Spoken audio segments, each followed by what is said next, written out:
going to New York City, Bishop Joe Matera. This man is highly respected and honored in the New York City and greater New York area, with many, many churches looking to him for leadership, and rightfully so. Joe, talk to us about marriage, would you? Well, I have a passion for the cultural commission, and the first covenant that God gave man in Genesis chapter 1 starts with marriage, because it says that he made both male and female in his image, and the greatest expression of that is through marriage. And then after that, he said in verse 28 of Genesis 1, to bear fruit, which means have children, multiply, which means proliferate with children, replenish the earth, which means to fill the earth with, by implication, faith-filled children, and then you subdue the earth and have dominion, which is the cultural commission. Dominion really means to have influence through service. And we see that we cannot fulfill this great command of God to infiltrate the earth by service and love and influence unless we have marriage, which precedes the institutions of law and even the church. And so marriage was the first of 6 steps to having a mandate of God to fill the earth with God's glory and God's influence. And so I'm very passionate about that. And when it comes to the church, I believe that the church really is a family of families. And so if the church is really a family of families, then the macro health of the church is significantly dependent upon the micro health of each married couple that compromises the local church. And so the church is made up of all these families, and if we don't have a marriage ministry, then the church in and of itself is destined to fail. And so when we think about this, we want to talk about marriage preparation involving dating and courtship, and also the 4 to 6 months preceding a particular marriage and a wedding. And so when we think about dating and courtship, we find that it is at the heart of Genesis chapter 2. We hear that after God creates the day, the stars and the animals, that God declared that it was good. With mankind, God declared that it was very good. But there is one thing that is not good. The Bible says that man should not be alone. So God therefore created woman, an equal to Adam, out of his side. And God declared that for this reason a man will leave his father and mother and be united to his wife, and they will become one flesh. As I said, Genesis 1:27 teaches that God made male and female in his image, and consequently it implies that it takes both a male and a female working together to demonstrate a more complete expression of who God is in a family and throughout society. If that is the purpose for which we were created, then we should be teaching young people in middle school and high school the importance of dating and courtship in the biblical manner. It is not about sex and condoms that the public schools and our government would have us believe. We need to teach young people that dating and courtship is about getting to know a person of the opposite sex that could be our life partner with whom we could bring children into the world and raise them together. Accordingly, we in the church need to step in and teach chastity, honoring the other person, serving the other person, getting to know the other person, and determining with our family and friends who should be our life partner. While this seems so obvious, I am just amazed at how many churches get it wrong. They do everything but teach dating and courtship. They'll teach moral boundaries and tuck dating and courtship underneath. This is nonsense. We need to teach young people about the way God meant things to be.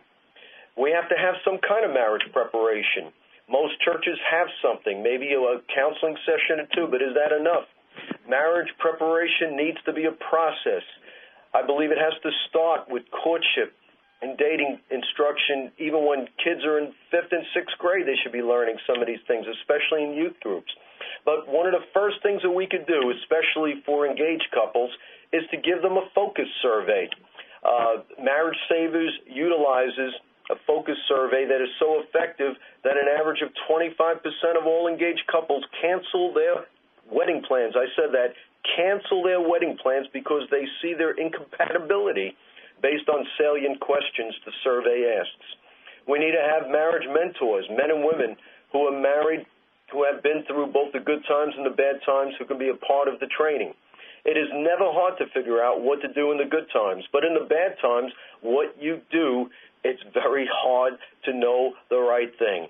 And it is amazing to me what the research says. Hundreds of wives and husbands have been surveyed, and we found that when they go through a tough time, if they stick it out 5 years later, they will have a happy marriage. We need to teach this to our young people and provide a resource for them in the church when they hit a bump in the road. In marriage preparation, we need to teach 4 key items. Marriages do best when the husband and wife pray together. They need to learn communication skills. In other words, when do I back off or when do I continue to speak? Love is really learning how to serve the other person. As the movie The Stepford Wives points out, we really don't want yes people as a partner. We also need to learn how to forgive, which is a uniquely Christian concept which is found in no other religion. As God says, I hate divorce. Strengthening marriage is something that we have done in our church in New York City.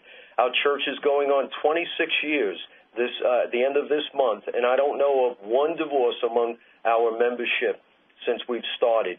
It might have happened, but I'm not aware of it. Lastly, strong marriages teach biblical stewardship in every aspect of life. That is to say, marriage is the most effective training ground for nurturing mature, well-rounded Christians and even world-class leaders for generations to come, because in marriage, people experience the full essence of self-sacrifice and agape love. Thanks so much for having me. Bishop Joe, you set us back against the wall when you made a statement a moment ago.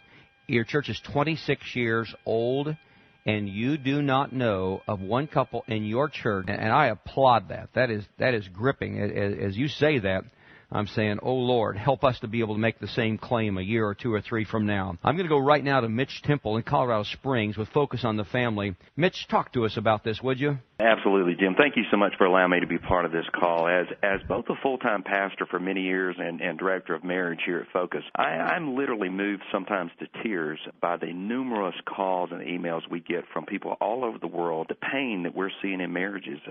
Of the hundreds of calls and emails we receive every day, marriage-related calls are always at the top of the list. The reality is couples are hurting out there. As pastors, you see this on a local level. We see it on a national level. So we have to ask the question, what's the answer? Well, number one, as we've already said, we need God's help in this, guys. This is a systemic issue in our world, not just in our church or our local communities. We need God's guidance in this. And secondly, as we've said over and over again in this call, we must work together more than ever. We need the church, the top influencers in the community, to enrich marriages on not just a reactive level, but also a proactive level. What we're seeing is that couples are bringing a huge amount of debt into marriage.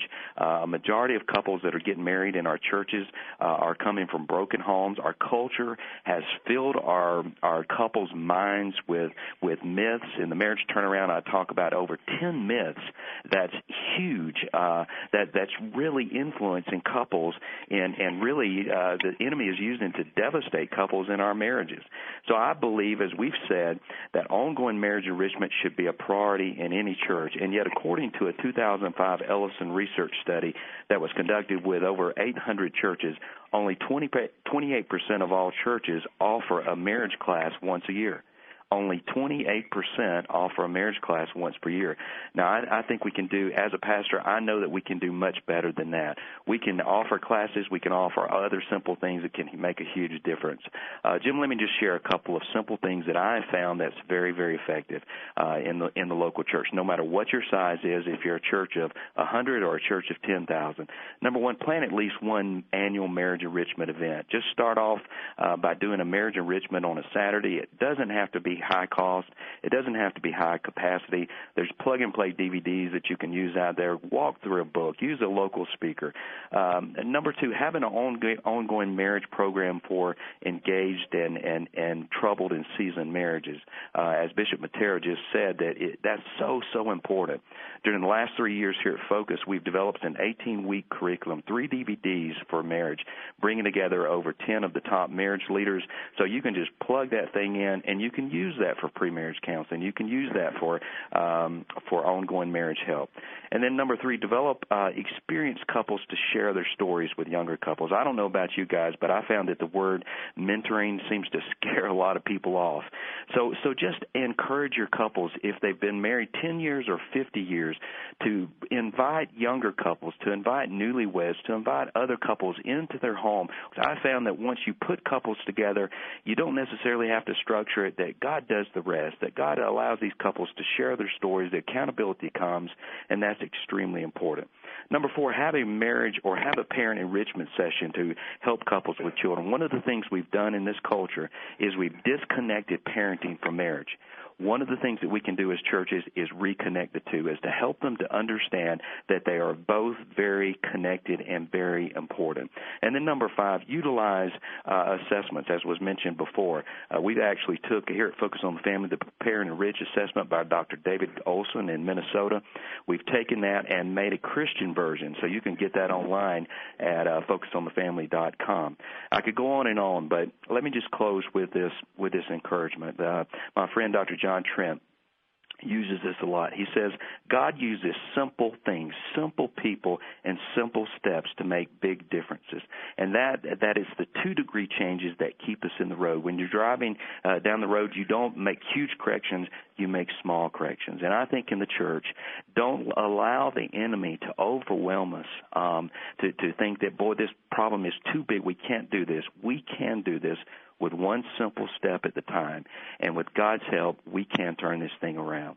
Well, thank you so much, Mitch. The statistic that 3 out of 4 churches are not offering anything in marriage resources, that sheds a lot of light on the marriage calamity, the divorce rate in our nation right now, and we can make a difference. 3 things, pastors, once again, a reminder, as we get ready to go to Jim Franklin in Fresno, California. 3 things. Remember to make National Marriage Week, February 7 through 14, and then launch a marriage enrichment program in your church if you do not have one. That's not just to get bad marriages to be good, it's to help good marriages to be better so that they never become bad marriages. And then marriage preparation for all ages, including those obviously who are preparing for marriage. And once again, a reminder, you can go to nationalmarriageweekusa.org, and I want to encourage you to pass this website to many of your pastoral friends who may not be on this call. Jim Franklin, Fresno, California, Cornerstone Church, who has stood like a rock for marriage over the years. Talk to us, Jim. Well, Jim, again, thanks for allowing me to be on this today. As we sit and listen to these statistics that we've heard, like you say, we're kind of shocked to hear really kind of how bad it is and really how little that we are doing. I don't think any pastor out there listening today could say that, well, we don't have a task before us.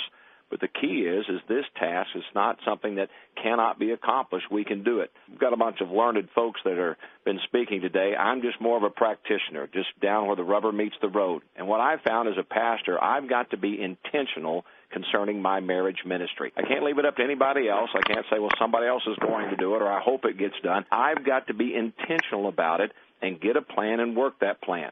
You've heard so many different resources that are available for some of these great groups, curriculum, DVDs, everything is out there. We're not lacking for the information. It's up to us, pastors, to put this into operation. Here's some things we do here at Cornerstone. Just as mentioned, we have in the spring a marriage retreat.